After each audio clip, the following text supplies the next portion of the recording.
আরজিকর নিয়ে তোলপাড়ের মাঝেই দিল্লিতে অন ডিউটি চিকিৎসককে খুনের ঘটনা তীব্র চাঞ্চল্য ছড়িয়েছে দিল্লির একটি বেসরকারি হাসপাতাল। সেখানে গুলি করে খুন করা হয়েছে জাভেদ আক্তার নামে ওই চিকিৎসককে। দুই কিশোর মূলত অভিযুক্ত, টার্গেট কিলিং বলেই অনুমান করছে পুলিশ। অভিযুক্ত দুই কিশোর এখনো পর্যন্ত পলাতক। দিল্লির জৈতপুর এলাকা, এখানেই এই বেসরকারি হাসপাতাল, আর সেখানেই এই ঘটনা। গতকাল রাতের এই ঘটনা, এবং যেমনটা জানা যাচ্ছে দুই কিশোর তারা আসে, তাদের মধ্যে একজনের চোট ছিল এবং চোট নিয়েই তারা হাসপাতালে আসে এবং তারপর স্বাস্থ্য পরিষেবা পাওয়ার পর তারা বলেন যে তারা চিকিৎসকের সঙ্গে দেখা করতে চান। এরপর কেবিনের মধ্যে ঢুকে গিয়ে একেবারে গুলি করে খুন করে এই দুই কিশোর ওই চিকিৎসককে।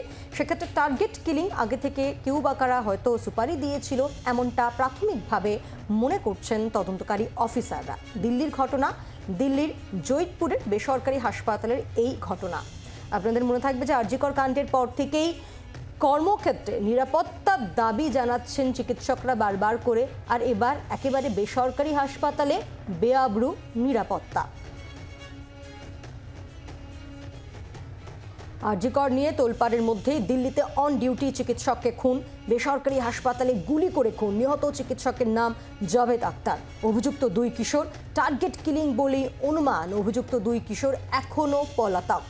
কথা বলবো এই নিয়ে, আমরা কথা বলবো। আমাদের সঙ্গে টেলিফোনে রয়েছেন আমাদের প্রতিনিধি রাজীব চক্রবর্তী রয়েছেন আমাদের সঙ্গে। রাজীব, আরজিকর কাণ্ডের পর থেকে আমরা দেখেছি যে বারবার করে নিরাপত্তার দাবি জোরালো হচ্ছে, আর এবার একেবারে বেসরকারি হাসপাতাল, সেখানেই বেআব্রু নিরাপত্তা।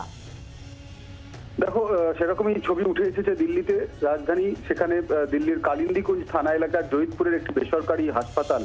সেখানে 55 বছরের চিকিৎসক জাভেদ আক্তার, তাকে একেবারে হাসপাতালে ঢুকে গুলি করে খুন করা হয়েছে। এবং যারা খুন করেছে তারা রোগী সেটে এসেছিল এবং দুই কিশোর, তারা এখনো পর্যন্ত যুবক হয়নি তার আগেই তারা বন্দুক নিয়ে, একেবারে রিভলভার নিয়ে তারা হাসপাতালে ঢোকে এবং রোগীর ছদ্মবেশে তারা চিকিৎসকের যে চেম্বার সেখানে ঢোকে এবং সেখানে তাকে খুন করে। গতকাল রাত 1টা নাগাদ এই ঘটনা ঘটলেও এখনো পর্যন্ত দিল্লি পুলিশ যে অভিযুক্ত দুই কিশোর তাদের সন্ধান করে উঠতে পারেনি। এবং যেটা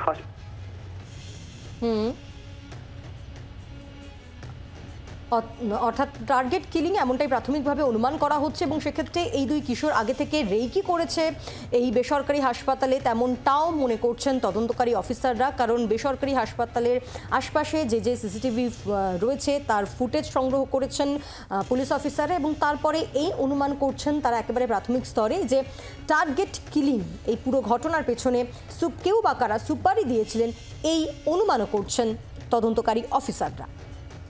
এদিকে এই দুই কিশোরকে এখনো পর্যন্ত চিহ্নিত করা যায়নি। এই দুই কিশোর এখনো পর্যন্ত পুলিশের নাগালের বাইরে। একেবারে পরিকল্পনা করেই দিল্লির জৈতপুরের এই বেসরকারি হাসপাতালে ঢুকে এই চিকিৎসককে টার্গেট করে এই দুই কিশোর গুলি ছোড়া হয়।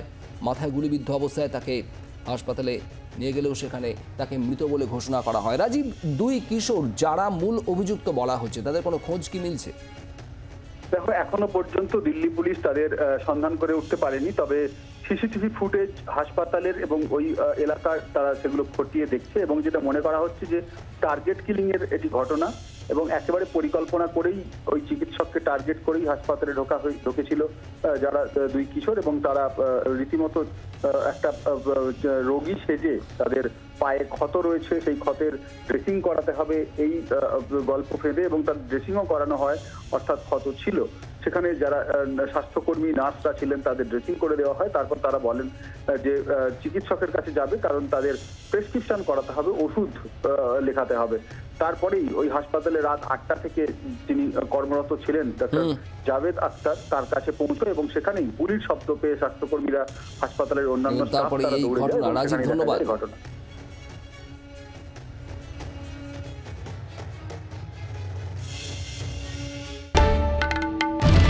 বাংলার আওয়াজ, বাঙালির আবেগ, জি 24 ঘন্টা।